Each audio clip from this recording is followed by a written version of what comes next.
சமூக நீதியை அறமாக காத்த வள்ளலார் பிறந்த வடலூர் மண்ணில் பழைய 4 முனை சந்திப்பில் சமூக நீதியை போதித்த புரட்சியாளர் அம்பேத்கர், பகுத்தறிவு பகலவன் தந்தை பெரியார் ஆகியோருடைய திருவுருவச் சிலை நீண்ட நெடுகாலமாக பராமரிக்கப்பட்டு பொதுமக்கள் அஞ்சலி செலுத்தும் வகையில் இடம்பெற்றிருந்தது.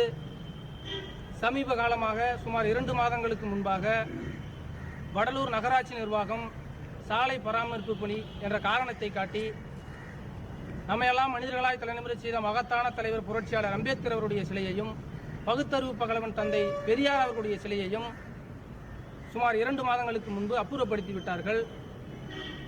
அந்த சமயத்தில் விடுதலை சிறுத்தைகள் மற்றும் சமூக ஆர்வலர்கள் அனைவரும் நகராட்சி நிர்வாகத்திடம் உடனடியாக புரட்சியாளர் அம்பேத்கருடைய சிலையையும் தந்தை பெரியாருடைய சிலையையும் மாற்றிடமாக அதன் அருகாமையில் புதிய பேருந்து நிலையம் அருகில் முகப்பு வாயிலில் சிலையை அமைக்க வேண்டும் என்று கோரிக்கை வைத்திருந்தோம். உடனடியாக நிறைவேற்றி தருவதாக வாய்மொழியாக நகராட்சி நிர்வாகம் தெரிவித்திருந்தது.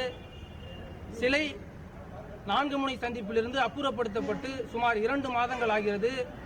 சமூக நீதியை காக்கின்ற இந்த அரசு சமூக நீதியை இந்த மண்ணில் பரப்பி மக்களிடையே ஒற்றுமையை போதித்த புரட்சியாளர் அம்பேத்கர், தந்தை பெரியார் உள்ளிட்டவர்களின் சிலையை சுமார் 2 மாத காலமாக அமைத்து தராமல் காலதாமதம் செய்து வருவது சமூக நீதிக்கு எதிராக எங்களுக்கு தெரிவதால் இன்றைக்கு விடுதலை சிறுத்தைகள் கட்சியை சார்ந்த வழக்கறிஞர் அணியின் சார்பாக வடலூரில் ஒட்டுமொத்தமாக அருமை சகோதரர் வழக்கறிஞர் ஆனந்த செல்வராஜ் தலைமையில் இன்றைக்கு நகராட்சி ஆணையரை சந்தித்து உடனடியாக வடலூர் நகராட்சி புதிய பேருந்து நிலையம் முன்பாக புரட்சியாளர் அம்பேத்கர் அவர்களுடைய திருவுருவச் சிலையையும், பகுத்தறிவு பகலவன் தந்தை பெரியார் அவருடைய சிலையையும் உடனடியாக அமைத்து சமூக நீதியை காக்க இந்த சமூக நீதி அரசு முன்வர வேண்டும் என்று விடுதலை சிறுத்தைகள் கட்சியின் வழக்கறிஞர் அணி சார்பாக ஆணையரை சந்தித்து இன்றைக்கு மனு கொடுத்துள்ளோம்.